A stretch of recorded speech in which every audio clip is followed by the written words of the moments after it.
Moonshine Jesus, nobody in the sky. Moonshine Jesus, baby, alright. Moonshine Jesus, a surprising delight. Moonshine Jesus, won't you shine a light?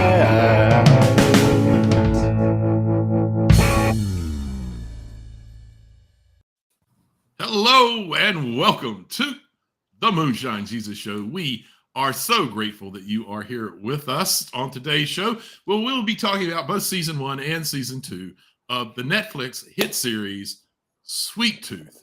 We want to remind you, we're sponsored by progressivechristianity.org. It's a wonderful, excellent place to go get all your progressive Christian needs. And we want to ask you to follow us on Facebook as well as all the places you get your podcasts. And now that we've got that business out of the way, I want to welcome my good buddy Caleb. How you doing, Caleb? I'm great. How are you doing today, Mark? I am fantastic. I don't know about you, but I am ready to spoil the crap out of this show. Yeah. Yeah. That sounds like a lot of fun. Let's spoil it. All of it. Exactly. That is your not so gentle warning that this is a spoiler-full zone. We will be talking about the show Sweet Tooth, and we will be spoiling it quite a bit as we talk about it. But before we get started, we've got to get our heads in the right space. So as is our custom, we come to the show with a cocktail designed to somehow reflect the show. So I'm very curious, what did you come up with for today's show, Caleb? So to get my head in the right space, I have got a purple flower, which is of course significant in the show. And I've made it with moonshine because whenever they go to the cantina, they do have moonshine. Yes, so it's moonshine, a blue curacao, grenadine, and Sprite. And I love it. Well, how about you? What are you drinking? I'm actually having a drink that was around long before Sweet Tooth, called a Sweet Tooth. It is chocolate liqueur and milk, and that's all that's in the normal Sweet Tooth. But with a tip of the hat and an ode to Gus, I have also added a little bit of maple syrup to mine. And then I have, since they are all about saving the lives of the hybrids, I've added gummy lifesavers as my garnish. So I love it. I knew you were going to have maple syrup. I had a feeling. Yeah. You were right. Well, cheers, sir. Cheers. Oh, that's dangerous. That's like adult chocolate milk right there. Mm-hmm. How about yours? How is it? It's great. Fantastic. Good. All right. We are going to take a quick break, and we'll be back to geek out a little bit about this show. Mm-hmm. Moonshine Jesus, moonshine Jesus, moonshine Jesus, moonshine Jesus, won't you shine a light?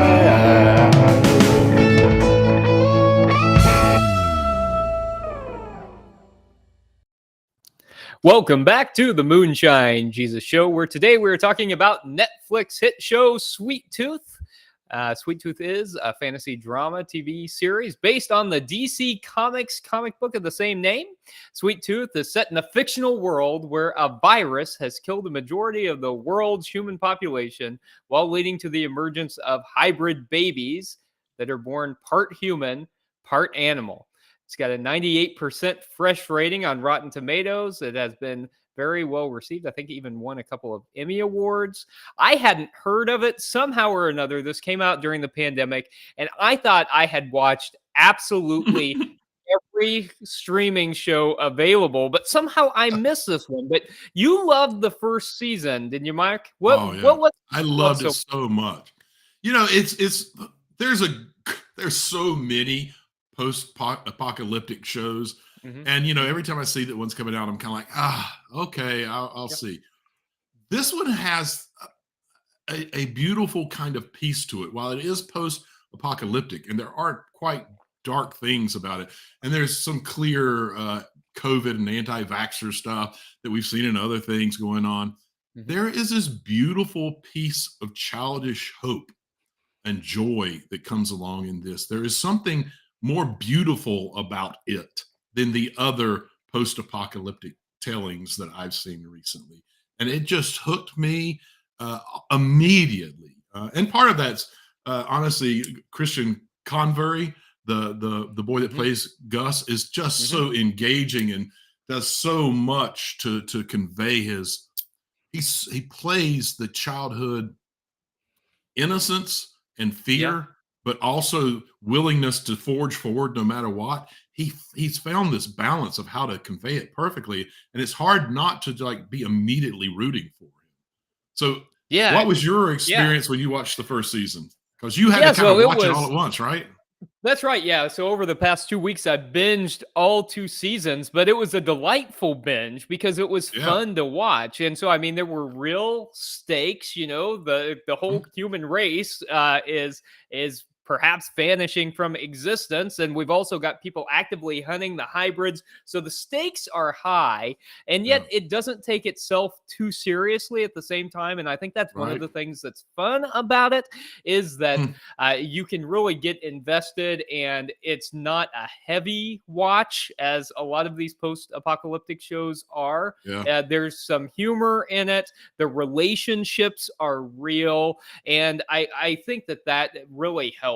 I think also James Brolin's narration Oh, is so, brilliant. it's fantastic. I mean, he's got great lines that he Mm. delivers as only James Brolin can deliver. Yep. And it also gives the series a different kind of feel, somehow a lighter feel, somehow It's also kind it's of so meaning making along the way. it's like it's almost like you're in bed and your grandfather's Mm. telling you a Uh huh. fairy tale. And for Yeah. me, that's what his narration brings. That kind of, it Hmm. already has these fairy tale elements, but the way Hmm. they allow him to narrate it and his voice, for me, that's what it feels like. Is a grandfather sitting next to the bed and narrating this story for the grandchild. Hmm. And for me, that makes it even easier to take this very difficult. Honestly, if you think about it, Yeah. a lot of this is a story about killing kids. Yeah, they're hybrid kids, but Yep. they're kids. I mean, that's a Right. dark, dark, dark show. It's a dark place. Yeah. But they've figured out this balance between the darkness of the story they're telling and a way of telling the story that makes you be able to take it. And I think that's probably Hmm. good because it Yep. helps you be able to listen to a dark story and think about the implications of Yeah. it and Uh-huh. and do it in a way that's not quite so frightening. Yeah, and you're right. That's important because it's heavy material, and it. Mm, I think that's one of the things that makes it so unique, and one of the reasons that people have responded so well to it. But Mark, yeah. you just alluded to this a couple of minutes ago. Mm, Okay, so I was thinking about this. 2 weeks ago, we talked about The Last of Us, where right. a loner who lost his child reluctantly shepherds a child through a post apocalyptic world, and that child Right. might be the secret cure for humanity, which sounds really similar to what we see Mhm. in Sweet Tooth. So I'm curious, what's our fascination as a culture with this plot?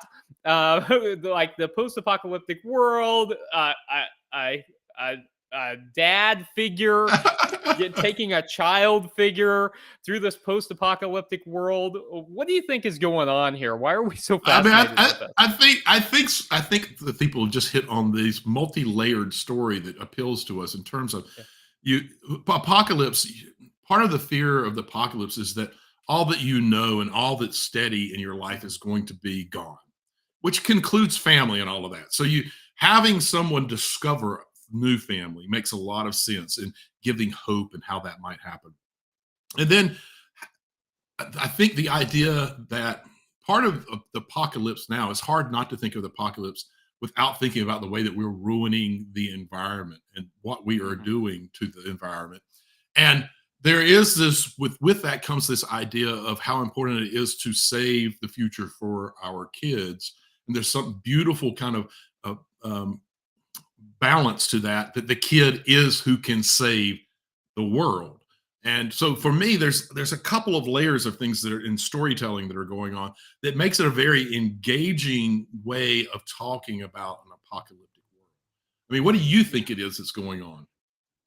Yeah, I think that's very insightful, Mark. And I think it's also framed by the way we've just spent, the Oh, last few absolutely. years for so many of us, who were used to uh, most of life just going along as normal, having never lived through an event that really disrupted life Yeah. in the Yeah. way that the pandemic did. I think it made a Hmm. lot of us realize how fragile life actually is, how easy it actually is to spread a pandemic, and how the world could end. And so a lot of us who had kind of blinders Yeah. on, who had Yeah. those blinders removed from our eyes, as we were able to Mm. see, ooh, actually, something like this isn't just something that happens in sci-fi and fantasy. This is Right. something that could really happen. Right. And I think It's that's what the fascination is right now, yeah. exploring that, like how our Yeah. sense of life and identity in the world all changed Mm. in 2020. Oh, absolutely. Um, I think you're completely right. That makes complete sense to me. Yeah. yeah. So, Mark, I'm curious. There are a lot of commentaries being made in this show, I think, about a lot of different Oh, things. We've so touched many. on a couple of them already, and we've got 2 seasons worth of commentary here. But All right. I'm curious, Mark, what do you think the primary theme of Sweet Tooth is? If you had to boil it down to one theme. I can tell you in an image, and I can then tell you in a word. Oh, For give it. me, Okay, I'm ready. all right. For me, the image Yeah. is Mhm. when Doctor Singh, his wife has just left him, and he walks Mm, out into the big main room, and there sitting on his luggage with a which is draped by a red cloth, sets mhm, the statue of Ganesh. mhm. And for me, that was the moment that I realized what the show was about, and it made me think of a line that happened before it, because that Ganesh for he and his wife was a Yeah. symbol of home. Was a symbol of Mhm, home. And so the one word that I think is actually the core theme is home. And we mhm. hear that when Wendy's mom finds Wendy, and Wendy's like, this was, what did they do to our home? And she tells her, Yeah, home isn't a place, it's where we are together. yeah. And if you think about it, everyone is seeking out someone to be together with and to be home, Mhm, make home mhm. with. From Big Yeah, Guy to Gus, from yeah, there's just so many layers of that. So for me, that's what I think the theme is. What do you think it was? Because honestly, there's several that it yeah. could be. There are, and just a moment since you brought up Ganesh, how brilliant is it that Mm, the doctor who has to experiment on these hybrid children yeah, what to a try to find a cure worships a god who is part human, part what a animal. It's wonderful symbolism, and it really is. to There's see so the much of that going irony. on. Yeah.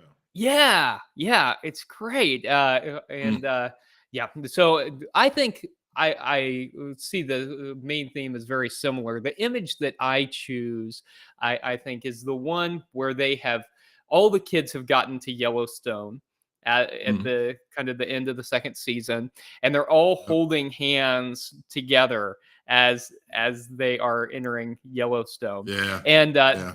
I think it's chosen family too. So very Mhm. similar. And if home is our chosen family, and it doesn't matter where the location is, then yeah, I think it's chosen family and the people Right. that we spend time with. I think that's the overarching theme of this, and that even when we lose our families, our biological families, that doesn't mean we are done with family. That family finds us, and we find family. So, Mark, I've got Mm. to ask you a question here that I'm Uh-oh. wondering about, and I need your opinion on because I don't know what Uh-oh. the answer to this is. Oh, Okay, that doesn't so bode I well for need, me. If you don't know the answer, that does not bode well for me. man, I got to know about these purple flowers. I'm drinking the purple flower drink. I need to Hmm. know, what is the relationship between the purple flowers and the hybrids and the sick? What do you think the purple flower is about? Why is it there? Well, what do you think it symbolizes? What's it all about? Boy, is that a difficult question.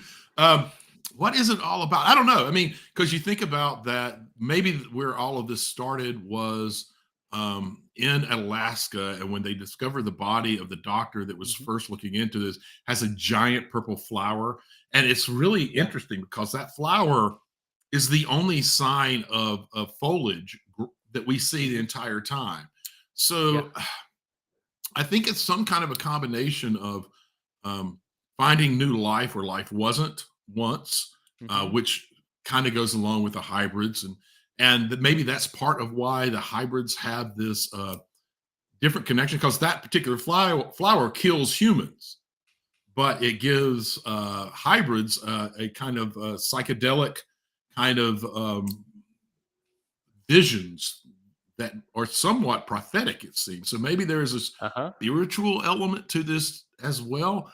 I haven't quite figured it out. I mean, I'm hoping that they've got a deeper meaning to it, but so far, I'm not putting two and two together very quickly. I wish you had an answer. Yeah, I know, right? But the best, I don't know, except that I think that maybe I think somehow those flowers are going to be involved in a cure that is not derived from the From bone marrow of yeah, the animal human hybrids, the kids. I think that yeah, I think that somehow they're going to be involved in the cure, whether that is through some kind of vision they find a cure, or whether mm, somehow they can use the flowers, because people have been so mhm, afraid of the flowers that they haven't really explored what those are about. But yeah. here's a question, a follow-up question to that, Mark. Why is it that Dr. Singh, who is not a hybrid, who All right, has doesn't you're have the gonna do it sick? again. Of Oh my God, course. you are Well, wait. Let's unbelievable. see. Let's see if it actually is your question. I I want to can't know. believe. I want to know how he makes it through being exposed to those flowers and what Uh, that is all about. Can you help me, Mark? yeah. Well, there Is that goes it? one of Did I my. get the question? That's Did I what get your you question? did.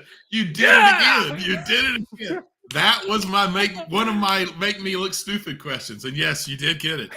Uh, I think that Yeah. what we're supposed to assume is that uh, he began to have a vision, and that maybe that's what happens with humans. But most humans who have continued exposure die, and that while he was having the exposure, the fight went on where the animal army came in, and Mhm. someone in that fight ended up breaking the window of the room that he was in, and Mhm. a lot of air and a lot of oxygen got in there and dispersed it, because they made a big deal about that. It took a fan to blow enough of it Right. to have it really impact it.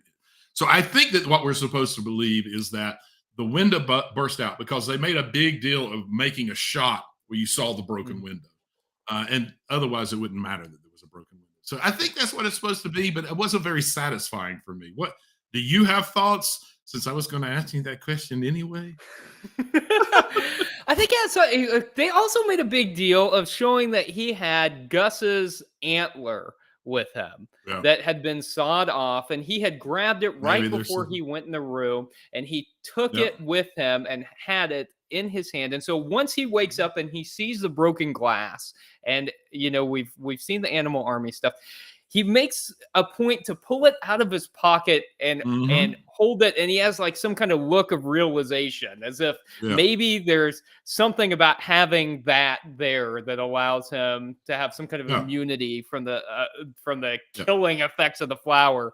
But Mhm. who It's very knows? clear. That's It's very clear that he was thinking that. Whether it right. was that or not, it's hard to say. But yeah, I agree with you. It was clear that he almost looked at it like, "Ooh, I have a magical item." I'm curious to see. I hope we get an answer in season 3. I do too. But Mark, I know you're going to have some wonderful things to lead us through in the theopolitical segment, and I can't wait to hear about some more theological and political themes in Sweet Tooth. So let's take a break, take a drink, and come back and get into it.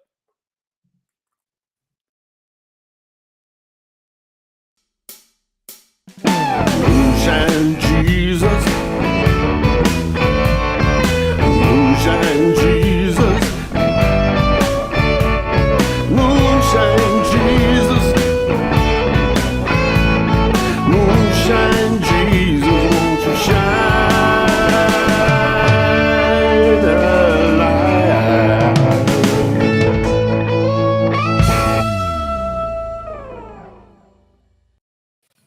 Hello and welcome back to the Moonshine Jesus Show. Thanks for sticking with us and joining us for our Theo Politico segment. So, an easy place, Caleb, to go. It's obvious that there's COVID and anti-vaxxer allegories throughout this whole show, but we've seen a lot of that and we've talked about all that. So let's look at some of the maybe slightly less obvious themes. I'm going to start with a very intriguing character, General Abbott. Played brilliantly. It was just Sandyland is the last name, and I can't think of his first name right now. Neil Sandylands, and he's just amazing in this role, absolutely amazing. And he plays a character that basically promotes a sort of regressive ideology, where he's promising not just a return to the way that things used to be before the sick, but to what is essentially, at least the way I'm seeing it promoted, as an idealized past that never really existed. I'm curious, do you see any of that in current American politics? And if so, why do you think it's such an effective approach?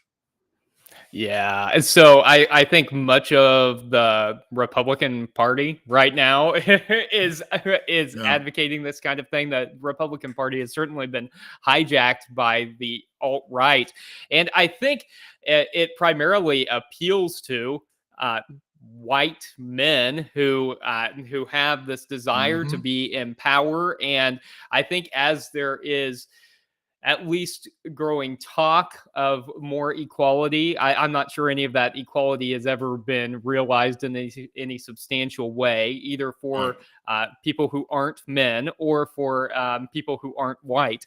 But I think that there is a fear of losing the power and privilege that people like you and I have had just by the color of our skin and our gender identity.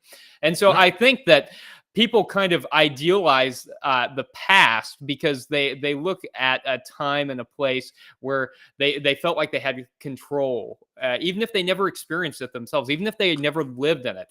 An idealized time where it felt like there was control and they weren't being threatened. So yeah, I think we're certainly seeing this in the political discourse in the country. We're seeing it as rights are being taken away from women. We're seeing it as we're regressing on civil rights legislation that has been long withstanding, and it's really, really scary. How are you seeing it in other places, Mark? Or no, I mean, I absolutely do see that is what's going on. I'm certain that the writers were trying to make sure that was what we could see going on here. I think you're exactly right. I completely agree with you. I think that there's this added element of stuff that we've talked about in previous shows about the effects of nostalgia, and that nostalgia, you tend to over idealize what the past was like. And when you're heading into a future that seems murky and maybe even not as good as it used to be for you, it's real easy to kind of let the nostalgia feed what your understanding of the past used to be, and to idealize it in a way that it makes it easy to sell to the masses in a, hey, if you elect me, I'll help get back to those times that were so perfect and amazing. When the reality is, as we've seen in several recent shows, actually, frequently, even the Back to the Future, part of the point was the 50s weren't as great as you thought they were. And I think that that's part of what's going on here, is that it's become this real easy tool. It's a lot easier to sell an idealized past than a possible future. And I think that that's what we see going on over and over again in politics. So based on your answer, I'm gonna take another step a little bit further in based on part of your answer. So in part, this is a story about a minority group that's singled out because of their differences and then used as scapegoats, basically for the fears of the powerful. So again, I'm curious, do you see this kind of thing present in the current U.S. politics? Yeah, I mean, we've seen this a number of times, but the being so close to the border, the group that I think of a Yeah. lot is people who are coming into the country undocumented, and so even for instance, there are humanitarian groups that will place bottles of water on the, in the mountains and stuff as people are coming in the deserts, so that people don't die of thirst, of dehydration, and of hunger. And they'll also put in, blankets and stuff like that. And so it's illegal in California for people to go through and destroy that, and yet we've seen that that people have been going through and doing that. People employed by the government, and it's. I think we especially saw this in the Trump administration, where we saw actual articulation of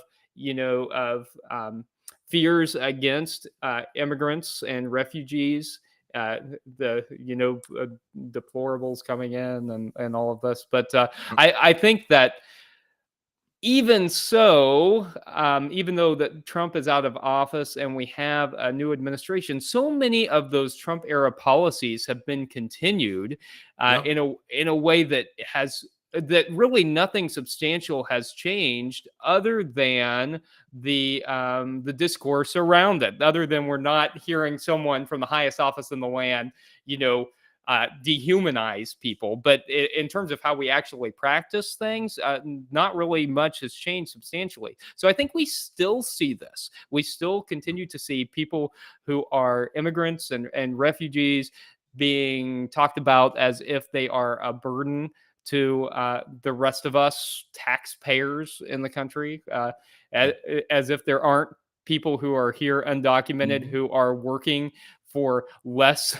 than minimum wage and are actually propping up our economy, and that's really, really sad to see that kind of dehumanization. So that's one of the clearest places that I see it. Where do you see it, Mark? Yeah, no, I completely agree. And then you've got the whole piece. I think that's clearly one of the pieces that they're trying to talk about in Sweet Tooth, particularly with the way that they feed the hybrids kibble and stuff, because a lot of times, particularly with undocumented immigrants, you hear people calling them animals, or even things that are even trying to dehumanize as much as possible. But I also think there's another piece that's very clearly speaking to the LGBTQAI plus community, because what we're talking about is a group of kids who were born this way, who then get to be marginalized for being different than those in power. And so I think that's also part of what we see going on there. Is it's a commentary also on the way that those who are powerful are using, and particularly right now, trans folks as a scapegoat for all that's wrong in the world. And that if we can stop trans people from doing whatever it is that they seem to think they're doing, which I've never really completely understood, but it's an easy target for, and so I feel like there's a bit of that going on as well. And I think they did a pretty nice job of pointing that out and at least trying to help us think about it. I agree. So I'm gonna move on here. We could talk about that quite a bit. There's so many layers. I've got probably 8 more that we could talk about here.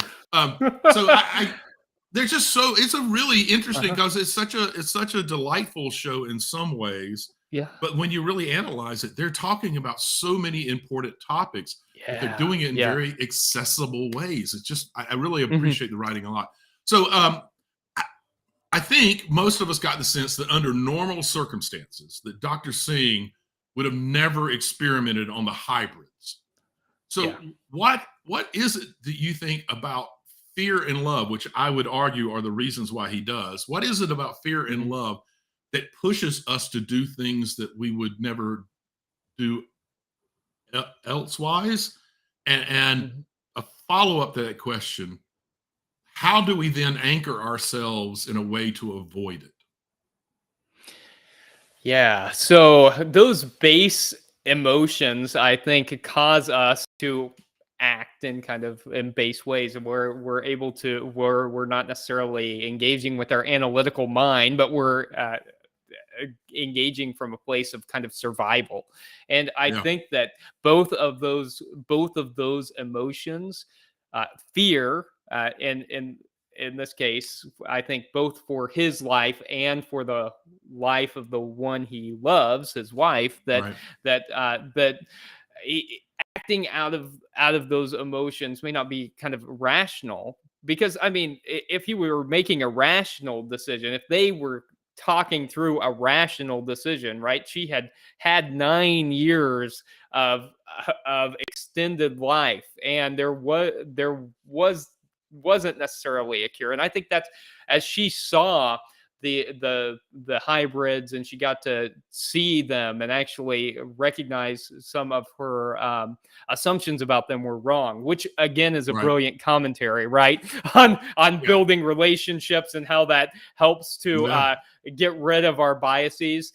So I Mhm. I think that if they were actually thinking through it, as she did, then they would have come to a different decision. So I think one of the ways that we kind of try to overcome those things is by trying to take a moment, take a step back, and think about why we're acting the way that we're acting. And I think anger is a good example of this in like Yeah. everyday human life, right? Like a lot of times we get angry about stuff.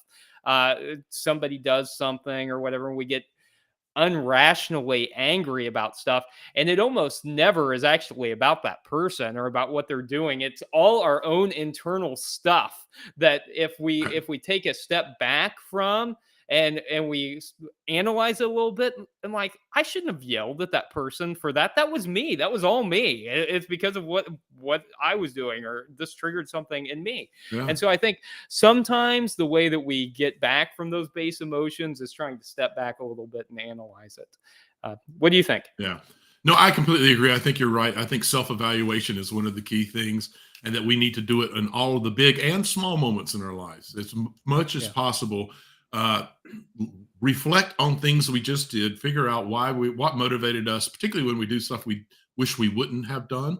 And the Right. more that we can do that, like I said, in the big and small moments, the more we do that to ourselves, the more likely are going to be able to catch ourselves in the moment when we're about to make a decision that we know that we would Yeah. regret later.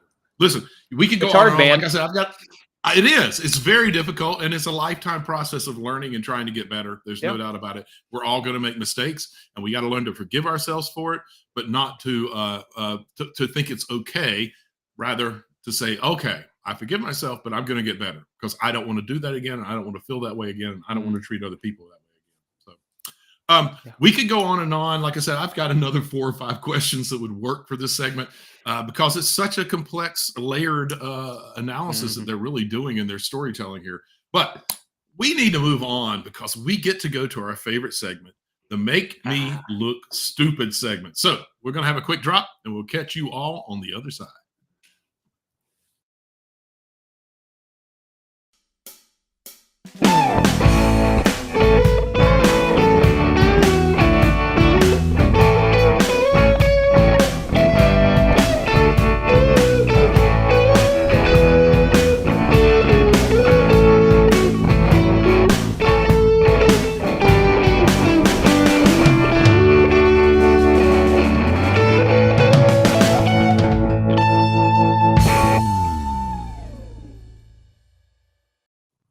Welcome back to the Moonshine Jesus Show. We're entering our final segment, the Make Me Look Stupid segment. Thanks to all of you for hanging around throughout the show. I've only managed to steal one of Mark's today. Uh, So I uh, only really consider it a victory if I steal at least. well, I forgive you. I'm going to go ahead and just We talked last segment. We talked about forgiving ourselves. In this segment, I'm Yeah. forgiving you. So You're forgiving me, which Forgiving me for is really stealing my about being question. at peace with yourself, right? That's So- fair. Yeah, very much, very much. Okay, and I'll try not to steal anymore. Okay, but it I don't is believe that for a minute. you don't yeah, don't believe me. Yeah, I don't believe Okay, it. No. so I've got a question for you, Mark, and Okay. it's about Jillian, the person who's the head of the scientific lab that Yeah. is doing all this experimentation. They create the hybrid, and they create Right. the Gus, and they create the virus. Mhm. So we find out towards the last part of the last season of the second season that Jillian injects herself with the virus and makes herself patient zero.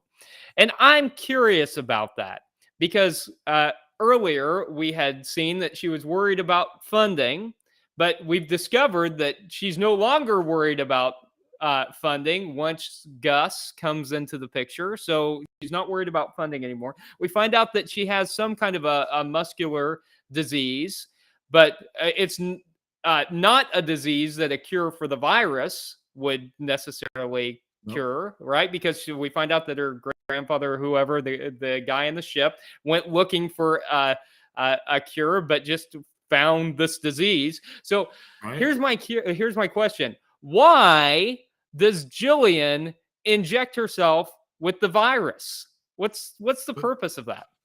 Because it makes great storytelling. I actually am not 100% sure. I thought it was kind of an odd move. I mean, if she needed funding, then it would make some sense, right? Because Yeah. now the person that is running all of this, we need her. We've got to really get behind this. Yeah. And she knew she was going to die. It was just a muscular issue that is passed down through her family line. I am not 100% sure what I think. You stumped me on this one. I don't know why they did Yes. that. I don't see any good storytelling. You tell me what makes sense. How does this make sense? Well, I can't consider it a full victory because I don't really know. That's why I wanted to ask you. It made no sense to It me makes no because I sense. thought because if she were trying to secure funding, then the purpose yeah, is that to makes get the sense. funding, but they already removed that because as soon as the egg had a heartbeat and we find out that Yeah. it's Gus, she says Always. this secures our funding. Yeah. And so Literally. so it makes no sense. None. Also we often find people who kind of have evil schemes either to get money or for the sake of science, who are so obsessed with science, then they inject somebody else as patient zero. It's So true. why she injected herself, knowing that sense. there wasn't a cure, just hoping that it would be Gus. I felt like that was the one point in the show that I kind of didn't really buy. I agree. It gave us that one scene with Gus's adoptive, let's call her adoptive mom, and her, and their exchange, which is pretty dramatic. But that's the only way I can figure out is that they wanted a way to get to that scene, and just I don't know. And I don't even know that the payoff was worth it. Yeah, I mean, we didn't get much character development of Jillian either. No, there wasn't really a lot of payoff. We really didn't. Yeah, there really genuinely wasn't. Okay, my turn. All right, and I'm very curious about this. So in Dr. Singh's vision, we've already talked about him being in the room with the purple flowers. Yeah. In his vision, he sees himself carrying an unconscious, bleeding Gus through the snow. Do you think that he'll continue to be one of the main antagonists next season? I think he's going to be one of the main characters. I think ultimately he's going to redeem himself. I don't think that he is ultimately going to be an antagonist. And I think it's in Alaska. So I think we keep seeing them It go is in Alaska. to that cave, that particular cave, because Gus had a vision of that particular cave too, where he ran into Birdie, his adopted mom. And so Yep. I think there's something significant that's going to happen next season. So I think it was, I mean, before we found out in the last couple of episodes they were going to Alaska next season, I think Right. we all knew they were going to Alaska next season, you know? Right. And so I think we're going to see Dr. Singh working with Birdie to try and find a cure in the next season. That's Yeah. what I think. Yeah. What do you think is going to happen to his I character? I completely agree. I think we're going to see a story arc, much like Big Guy, where he was once kind of doing what he had to do for his own personal reasons against the hybrids, and that he's going to begin to see the error in his way and want to help. And I think that when we see him carrying Gus, it was supposed, the way they presented it, I think it was supposed to feel a little bit like he had gotten his prize and he was going to Yeah. now be able to do his research. But I think the opposite is exactly true. I think that he probably, Gus was hurt, and he knows that his mother or whatever is going to cure him is in that cave, or that at least there's enough safety in that cave. So I think we're going to see the story arcs that we saw with Big Guy. I think we're going to see Dr. Singh kind of go through the same thing, which would be lovely. I think it's a great arch, and I kind of desperately want his character to be redeemed. I also want him to get back with his wife too. So we'll see. Yeah. I'm curious what happens with his wife too, because we didn't get any Yeah. closure to that story. I think Not there's at all. something Yeah. more there. I don't think she's going to die. I think somehow or I don't another either. she's going to be saved. Because it would have, I if think they wanted he's to going to kill her, save her. they should have killed her now. You think he's Yeah, going to save her? Yeah. I think he's going to save her. I think in his turning around in the way that he treats Gus and the hybrids, that's going to be part of, and maybe it is the purple flower. Maybe as he gets into the cave, he meets Gus's adopted mom, and they start recognizing that the flower, and that he brings the cure. One way or the other, I think he's going to bring the cure to his wife, and they're going to reconcile in some way. At least, maybe that's just the romantic in me really wanting that to happen. But I kind of feel like that might happen. Yeah. So listen, we could go on and on, Yeah. but let's let the folks know what we're going to be doing next week, man. I am so excited about this, Yeah. Mark. So we've had Mhm. kind of several months where we've been waiting for a big movie to come out, and we finally got one that I know you and I have both been looking forward to for a long, long time. Guardians yeah. of the Galaxy Volume 3. Yeah, how excited are you, Mark, to talk about this? I am so crazy excited about this. We've already seen enough that we know that we're going to get some backstory on Rocket. And this is supposedly the final of the three. It was meant to be a trilogy. So we're going to get the kind of the full wrap up here and all the characters. I cannot wait. Cannot wait. I've already bought my tickets. I'm ready to go. Oh, well, I hope you have a theater that is full of Guardians of the Galaxy fans, and that Yes. you get to really enjoy the experience of it. I'm excited, and I'm glad that we finally have a big movie that we can talk about. And I hope too that next year we'll come back to Sweet Tooth and talk about that, because this has been a fun Absolutely. conversation. I really have A- enjoyed this. There's been a lot here. It really has been. And you know, they haven't officially said that we get a season 3, but behind the scenes, it's been said that they're already trying to map out what it would look like. So it's very likely we're going to. Yeah. Well, I hope so. I need answers, so it Me had too. better be. Mark, Right. should we tell all the listeners out there what we're going to be doing in July? Yes. Oh, we're so Okay. excited. So, folks, we are fortunate enough that we're going to be bringing our show live from the Wild Goose Festival in July. Woo! We are so excited. It'll be only the third time that we've done the show in where we're both in the same spot. So it will be very exciting. We'll have more information coming up soon, including discounts. If you'd like to order through the Moonshine Jesus Show, we'll be able to get you some discounts to tickets there. We'll get to know what time and what stage we'll be at. It was a blast the last time we did it. So it should be equally fun this time.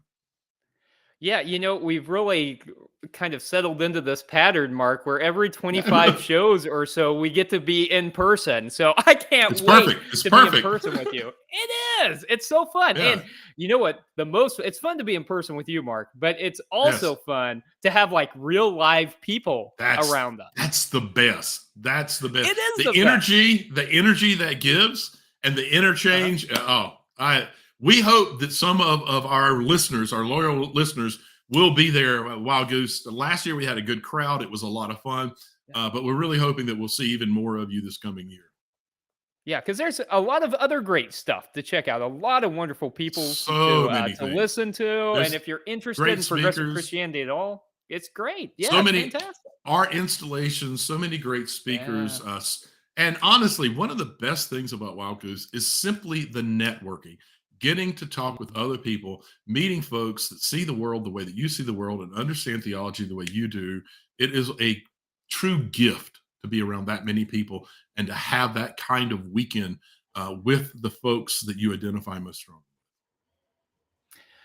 Well, thank you all for tuning in today. We've really appreciated it. And we can't wait to see you next time when we talk about Guardians of the Galaxy Volume 3 on the Moonshine Jesus Show.